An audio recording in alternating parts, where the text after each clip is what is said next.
జూబ్లీహిల్స్ నియోజకవర్గంలో రానున్న ఉప ఎన్నికల్లో ఎవరికి టికెట్ ఇచ్చినా కాంగ్రెస్ గెలిపే లక్ష్యంగా పనిచేయాలని TPCC working president Anjan Kumar Yadav తెలిపారు. ఇక ఎర్రగడ్డ డివిజన్ కాంగ్రెస్ సీనియర్ నాయకుడు అశోక్ యాదవ్ ఆధ్వర్యంలో జరిగిన సమావేశంలో పాల్గొన్నారు. ఇక కాంగ్రెస్ హయాంలో అనేక సంక్షేమ అభివృద్ధి కార్యక్రమాలు జరిగాయని గుర్తు చేశారు. తెలంగాణ ప్రభుత్వం చేపట్టిన బీసీ కులగణన ప్రతిష్టాత్మకమని అంజన్ కుమార్ యాదవ్ తెలిపారు. మత కుల భేదాలు లేకుండా అన్ని వర్గాల సంక్షేమం కోసం పార్టీ కృషి చేస్తుందని చెప్పారు. గత ప్రభుత్వంలో అనేక అక్రమాలు జరిగాయని అవి ఒక్కొక్కటిగా బయటపడుతున్నాయని విమర్శించారు. జూబిలీస్ తో నాకు ప్రత్యేక అనుబంధం ఉంది. ఇక్కడ మాకంతా సంబంధించిన పెద్దలందరూ మా పెద్దలు ఉన్నారు. ఇక్కడ కుల పెద్దలు, బంధువులు, అల్లుళ్ళు, మామలు అందరూ ఇక్కడ ఉన్నారు. అదే విధంగా కుల మతాలకు అతీతంగా, రాజకీయాలకు కూడా అతీతంగా అందరితో సత్సంబంధాలు ఉన్నాయి. నాకు ఎలక్షన్ రాజకీయం తర్వాత నా దగ్గరికి వస్తే నువ్వు ఏ పార్టీ అడిగేది లేదు.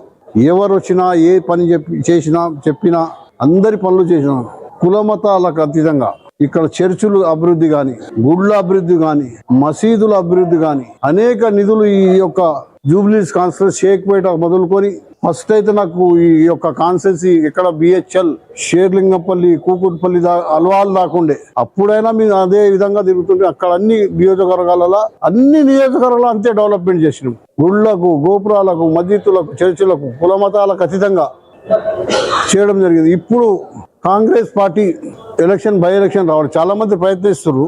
ఏదేమైనా ఇక్కడ ఉండే అందరం కూడా ఈసారి మనం కాంగ్రెస్ పార్టీని గెలిపించుకోవాలి. అభివృద్ధి పనులు కాంగ్రెస్ హయాంలో జరిగినాయి. ఇప్పుడు శ్రీనివాస్ యాదవ్ గారు చెప్పినట్టు పి జనార్దన్ రెడ్డి మొదలుకొని నేను కూడా ఇక రహమత్ నగర్, షేక్పేట్, కమ్యూనిటీ హాల్లు, హైటెన్షన్ వైర్లు, బోర్వెల్స్ ఎన్నెన్నో కార్యక్రమాలు చేయడం జరిగింది ఇక్కడ.